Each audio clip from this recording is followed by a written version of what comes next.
Welcome to EDU World Space. So in this question, we are talking about gravity inside the Earth, and we need to find gravitational forces that the Earth exerts on a 10-kilogram mass placed at falling locations inside the Earth. We are to consult figure 12.9 and assume a constant density through each of the interior regions, mantle, outer core, and inner core, but not the same density in each of these regions. And so the regions that we need to assess for this gravitational force are at the surface of the Earth, the outer surface of the molten core, at the surface of the solid inner core, and at the center of the Earth. So the reason why this question is interesting is because the gravitational force that this 10-kilogram mass is going to feel doesn't depend on the total mass of the Earth, but it will depend on the mass enclosed inside the sphere of whatever radius we are at. So if I may, I will draw a picture here. So if this is the Earth and the 10-kilogram mass is located here, then what is exerting a gravitational force on the mass is just the mass that's enclosed inside this circle only. So we only need to worry about that particular mass and not the total. So to get started on this, I'm just going to take a look at that figure 12.9 and do a little bit of data collection. So the density in the very inner region of the Earth on average looks to be about 13,000 kilograms per meter cubed. And that region extends from r equals 0 to about 1.1 times 10 to the 6 meters. Then in the next region, so the outer core, the average density we can estimate as about 11,000. And that region extends from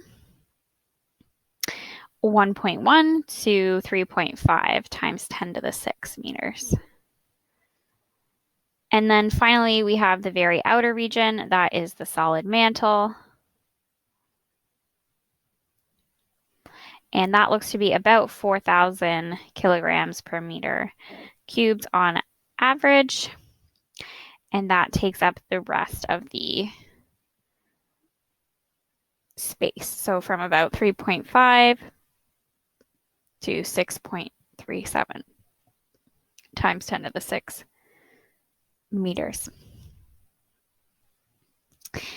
And so with this data, we're going to be able to calculate the mass enclosed in each region, and that will help us to ultimately calculate these gravitational forces.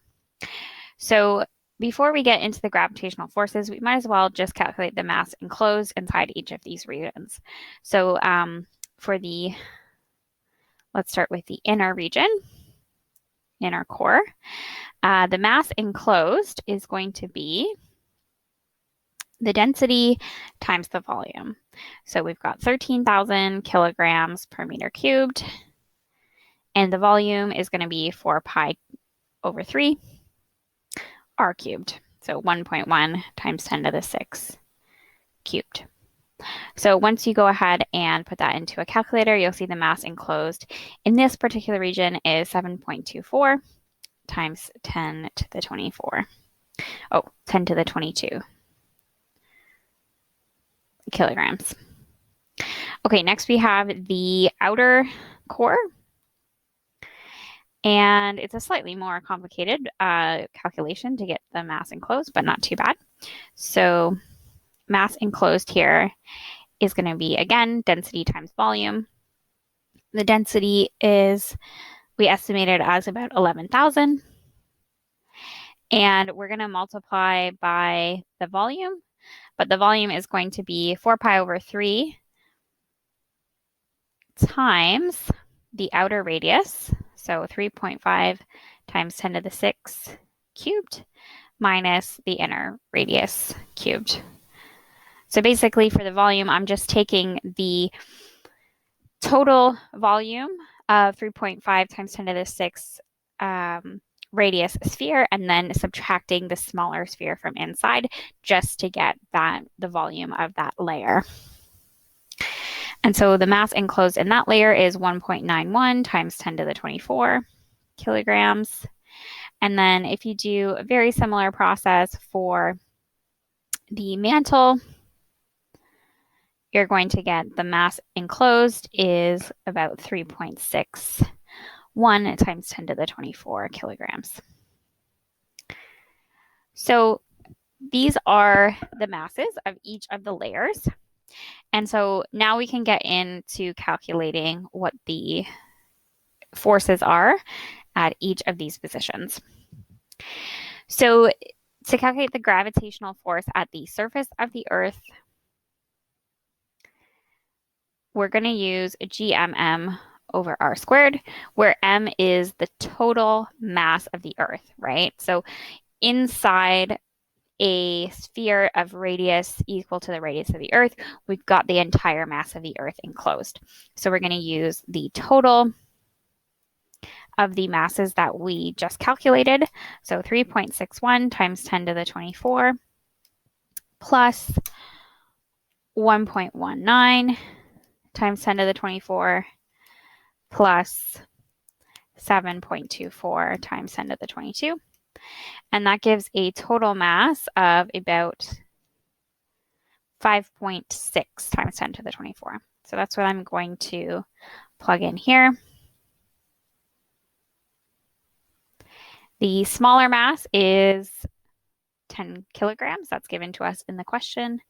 And we're going to use the radius of the Earth. So 6.37 times 10 to the 6 squared.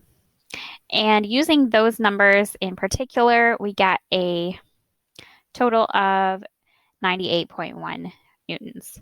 So these responses or these values can vary a little bit just because of the different estimates for density that you can take from the graph. So if your response is slightly different, don't worry too much about that.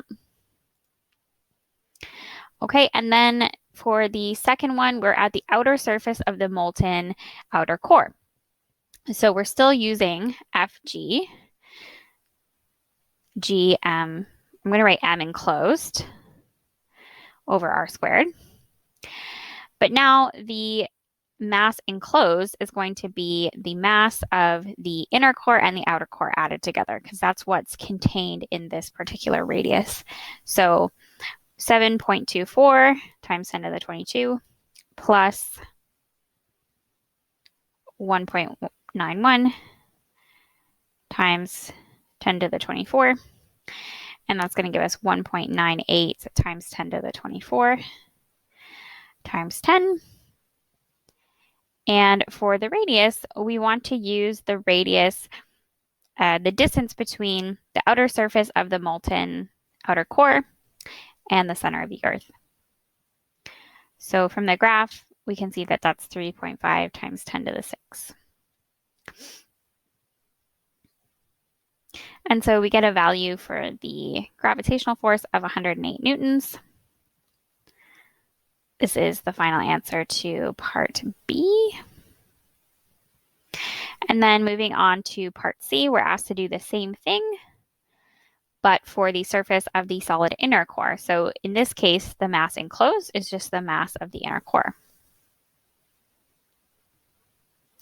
So we've got 6.67 times 10 to the minus 11, and we're using 7.24 times 10 to the 22 times 10, and then the radius of just the inner core, that's 1.1 times 10 to the 6 squared. And that's going to give a gravitational force of about 39.9 newtons. So this is the final answer for part C. And then at part D, we're asked to calculate the gravitational force on this 10 kilogram object if it is located at the center of the Earth. So if it's located at the center of the Earth, the mass enclosed is going to be 0, right?